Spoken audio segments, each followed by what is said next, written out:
Bear. What horrors have you done, buddy? Well, you know how people hate the big pharma? Yeah. Well, we might be like a big part of that. Oh, no. Yeah, we were founded in 1863 by Friedrich Bayer and Friedrich Westcott. Wow, in the middle of the U.S. Civil War? Yeah, but we're Germans, so we were just getting ready to fight Denmark over Schleswig. Yeah, no, that war that I was totally taught about in American school. It was actually the second war for Schleswig. I don't know why you keep telling me about things I was educated about. Anyway, what did you do? Well, bolts of the Friedrichs were dyers. Oh, that is so dark. We call them executioners.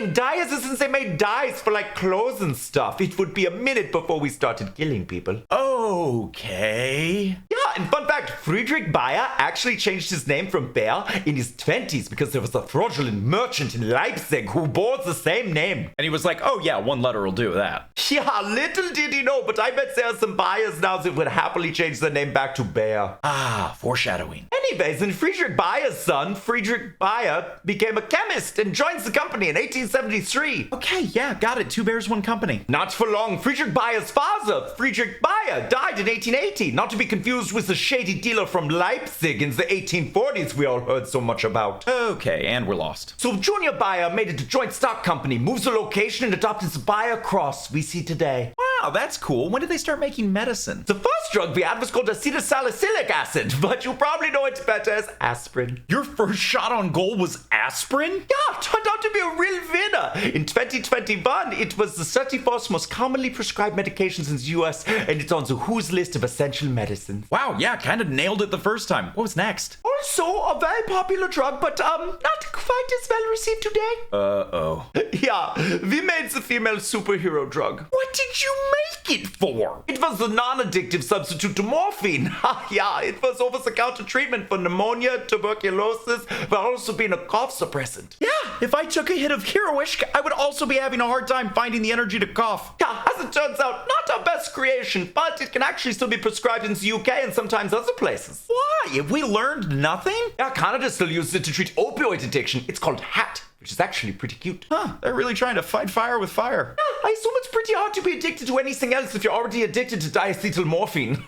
That's the fancy name for it. Okay, tiebreaker, what's the third one? And there's a phenobarbital, which at first we just used as a sleep aid, but it also works as an anticonvulsant to prevent seizures and is a sedative for pre-op. Wow, you guys either massively strike gold or... What goes horrendously bad. Speaking of which, on to our next one. So Vulva 1 kicks off. Oh no. So people are like, wow, these trenches are really hard to get past. What is ever, gases that could remove all of these enemy people? Oh, which ones? Oh, just like the big ones, like chlorine, mustard, and phosgene, the deadliest gas in the whole war, responsible for 85% of all gas deaths. Okay, what did it do to the humans? Well, phosgene was colorless and had a delayed effect, meaning victims might not have known until their lungs started filling up with fluid, and that's how 91,000 people died. Please say that last. Who spearheaded this? Well, we employed Fritz Haber, who was one of the most complex scientists of all time. How? Oh boy, so he was born in Prussia. Ooh, pre-Russia? You're an idiot. Okay, Prussia and Russia, two separate things. Okay.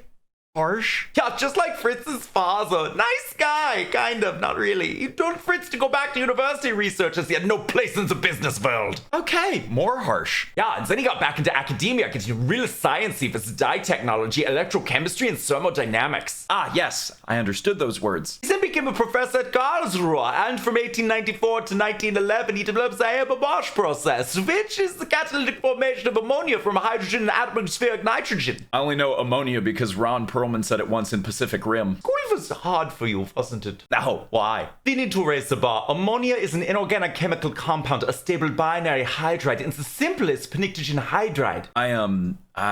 It's the colorless gas that helps makes the plants grow. Dude, say that next time. Yeah, it was the precursor to fertilizers, and the Haber-Bosch process feeds 3.5 to 4 billion people today, around half the world. He won the Nobel Prize for it. Whoa, how is that controversial? Anyway, back to World War I. Oh, not again. So Fritz, along with the Germans, were like, wow, these trenches are really hard to get past. Uh-huh. And so Fritz was like, yeah, guys, what if we use the heavier than air chlorine gas to flush them out? Oh, God. And so it's the Second Battle of Ypres. The Germans released 171 tons of chlorine gas over 4 miles. And that was just the first release. Over the entire battle, there would be over 67,000 casualties. Oh, gosh. Yeah, and this was the first gas attack ever on April 22nd, 1915. So they had no defenses. The Allies would only receive gas masks in December. Oh my gosh, you keep discovering new shades of darkness. Oh man, this is just the warm-up.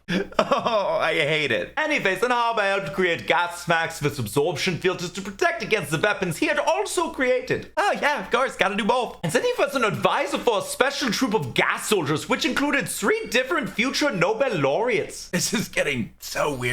Yeah, Haber was awarded for his military service, but also publicly criticized for his gas warfare. Oh yeah, he got the double-edged sword. Yeah, but there's a criticism. He was like, we're all killing people, right? So a death is a death. Guns, shrapnel, gas. Why are we splitting hairs about this? Okay, yeah, I see the incredibly dark point. Anyway, after the war, BAYER had a ton of our patents and products seized by the US, Canada, and other people. We didn't even get the BAYER cross back into 1994. Wow, that is a minute. Yeah, side note, during the war, this product was also suramine, an anti-parasite drug that's still on the WHO list of essential medicines. You guys either make essential medicines or oh god, please don't touch this, don't you? Anyways, then in the 1920s, Haber's Institute started working on an insecticide fumigant for the grain stores. Okay, if the last one was good, what's this one? Zyklon A. Oh, come on! Yeah, and then in 1925, BAYER joined with a little conglomerate called IG Farben. Oh, there it is. Yeah, during this time, a group called the NSDAP, which I'm sure is an acronym for something. Yeah,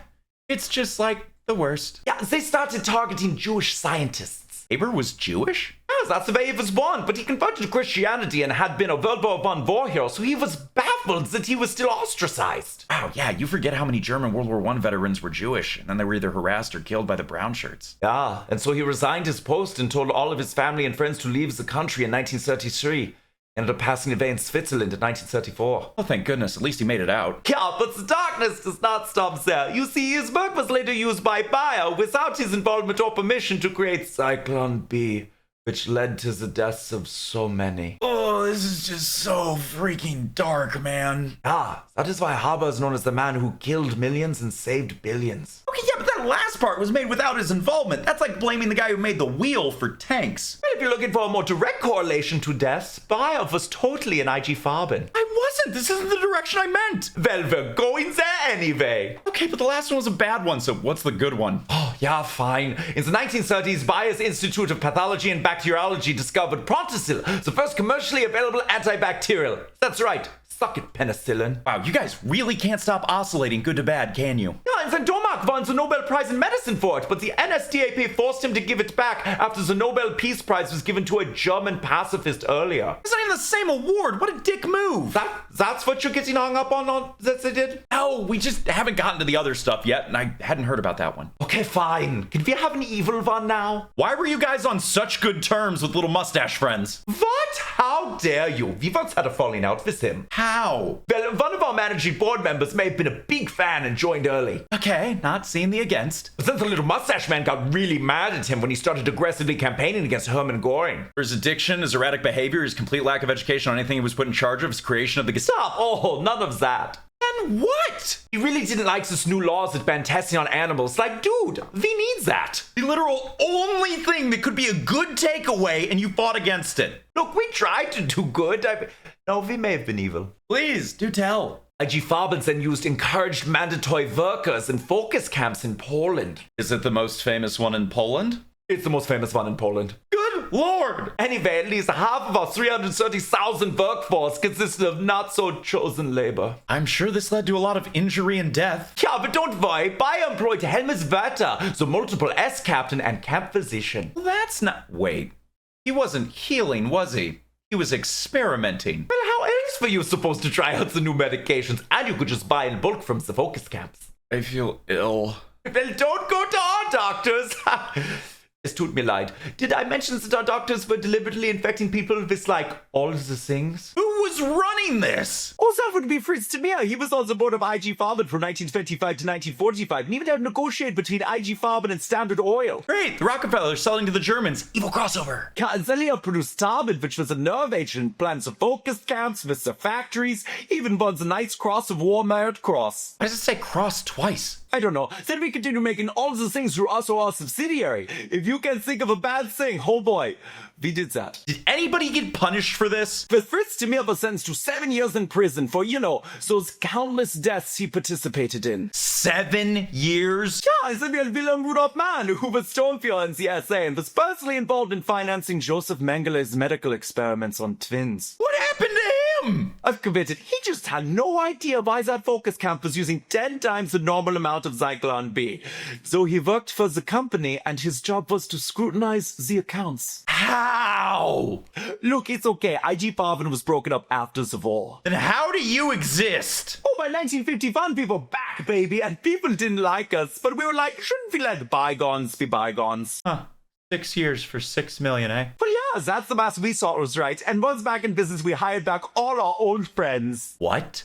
Yeah, Jimmy came back onto Bayer's board and Man came back as a sales rep. You hired back the people that had previously helped you commit a war crime and nobody had a problem with that. I mean, some people did, but we settled out of court in 1999. Wait, what about Horling, the guy that loves little mustaches but hates animals? He was also acquitted, which is crazy because the guy really loved nerve agents and would receive detailed reports from the Helmut Vetter guy. Let me guess, he then just... Straight back on the board of Bayer. I hate this. What about Vetter? Oh, that guy took a long drop by a short rope. Finally! Gosh, what is up with the bloodlust? Are you kidding me? Look, we weren't the only ones who hired them. I mean, look at Otto Ambros. He oversaw the labor and was awarded the Knight's Double Cross, and Dow Chemicals hired him afterwards. Oh, for fuck's sake. Yeah, Budfisch worked in the Polish camp, served 6 years, and then worked for Deutsche Gasoline. Kajewski, ironic name because he turned on every Jewish person he got a chance to, acquitted, and he started a company that quickly won an award from the best German government. Even though almost didn't join the party. Because of the horrificness? Nine, because Goebbels and the Rotary Club didn't work with the NSDAP, and Ilgner really liked it because it was about providing services, promoting integrity, peace, goodwill, understanding, and peace through business professionals and community leaders. Oh, let me guess. He got over it. Oh boy, did he get over it. He played a role in annexing the Sudetenland and dismembering Czechoslovakia,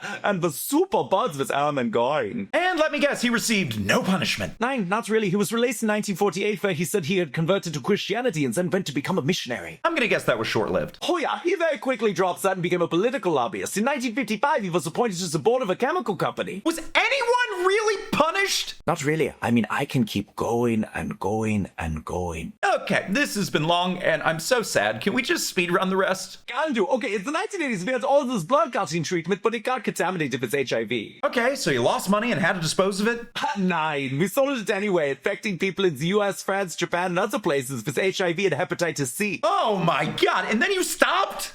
Nice. Then we figured out how to heat treat to make it safe. But we just kept selling the unsafe stuff in Asia and Latin America, because they're like people, but not really. Oh, come on, man. After 9/11, we price gouged Cipros, the anti-anthrax antibiotic. Our cholesterol drug, Baycol, led to over 50 deaths and muscle wasting, and we have to pay $1 billion to settle. Dude, why do you keep doing this stuff? Habit, I guess. I mean, we have done some illegal lobbying in Germany and the EU, illegal surveillance of critics, continuing to sell clearly damaging pesticides to developing countries. E-Sure's the sterilization device led to a bunch of injuries, and the blood clots and strokes from the birth control Yaz. Is that it? Never. We had to pay $775 million in a settlement because we didn't disclose the bleeding risks of our blood thinner, Xarelto. But come on. Why did you see the blood thinner did? Honestly, and I hate you, fair. And then we acquired everyone's favorite and most loved company, Monsanto. Why would you do that? Excellent question. It came with a lot of lawsuits and issues, but we now dominate the ag tech market. They were so bad we actually merged to discontinue the Monsanto name and replaced it with a much better and trusted name from history. Bayer. They were so terrible that you decided to discontinue their name instead of Bayer? Yeah. What the hell did they do?